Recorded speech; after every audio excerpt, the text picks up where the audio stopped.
Imagine a nossa natureza, segundo o grau de educação que ela recebeu ou não, de acordo com o quadro que vou fazer.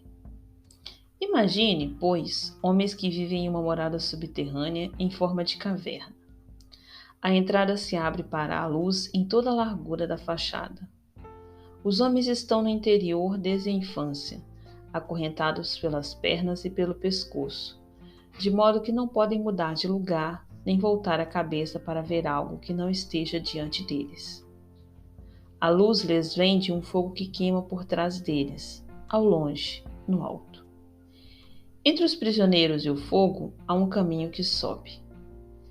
Imagine que esse caminho é cortado por um pequeno muro, semelhante ao tapume que os exibidores de marionetes dispõem entre eles e o público, acima do qual manobram as marionetes e apresentam o espetáculo.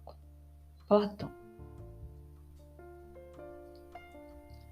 Olá, professores e amantes de filosofia.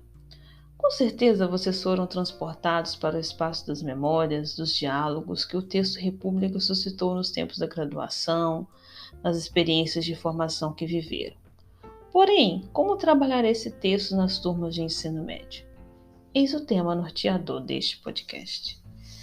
Não é incomum que um dos primeiros contatos de estudantes do ensino médio com a filosofia seja feito por meio do texto que contém a passagem que escutamos, extraída do capítulo 7 de A República de Platão, conhecida como a Alegoria da Caverna.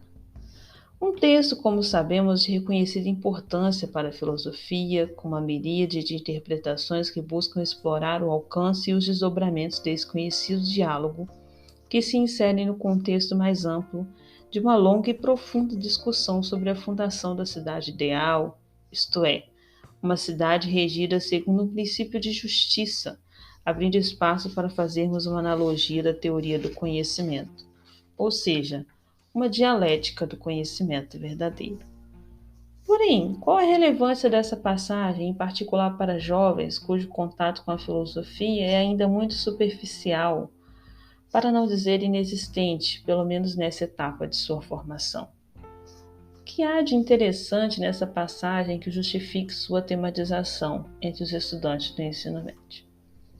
Primeiro, é um tópico que oferece terreno fértil para discussões acerca do papel do filósofo, não raramente mal compreendido, representado como uma figura exótica, de importância questionável, especialmente em uma sociedade tecnocrata em que a instrumentalização de coisas e pessoas é o valor predominante.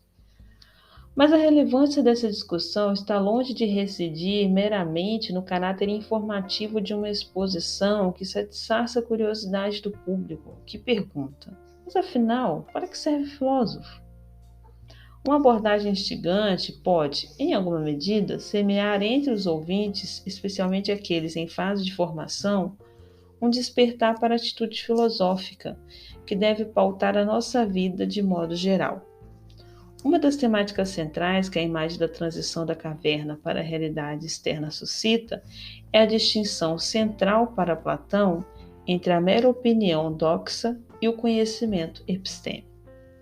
O que distingue uma da outra é o fato de que o conhecimento supõe não apenas que se afirme algo verdadeiro, mas que essa afirmação seja amparada por uma justificação, ou seja, pela capacidade de articular aquilo que se está afirmando com base em razões que lhe sirvam de sustento.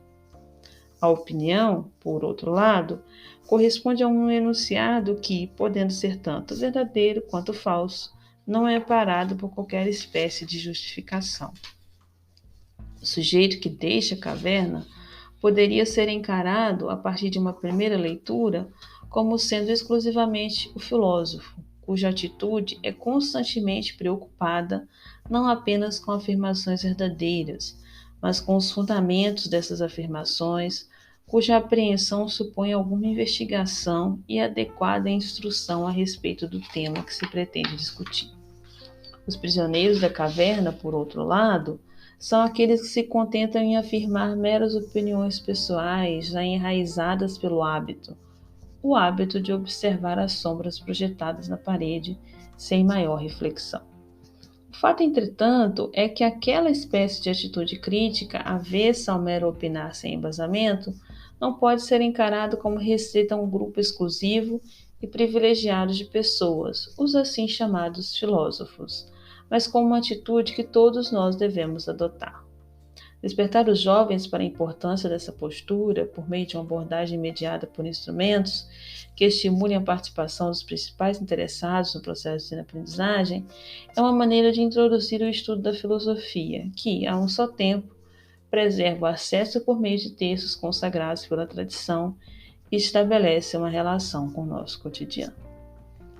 Outra possibilidade de abordagem para a alegoria da caverna em turmas de ensino médio é a construção de pontes entre o texto filosófico e o contexto atual, em especial os perpassados pela temática da sabercultura, com destaque para o movimento de propagação de informações nas redes sociais sem o devido cuidado analítico.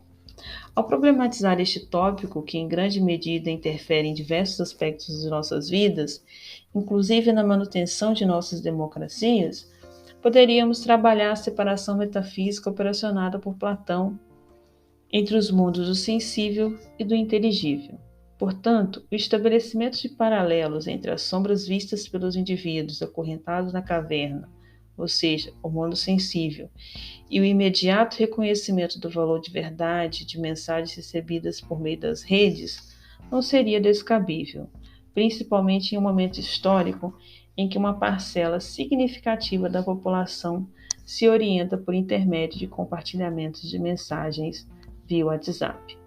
Realizar esta abordagem com os alunos é reforçar o potencial educativo deste texto, no que diz respeito ao trabalho em torno de questões éticas e epistemológicas, além de dialogar com questões que atravessam seus cotidianos. Estas são as possibilidades que conseguimos enxergar e compartilhamos com vocês, professores e amantes da filosofia. Até o próximo Pod Ensino de Filosofia da UFRB.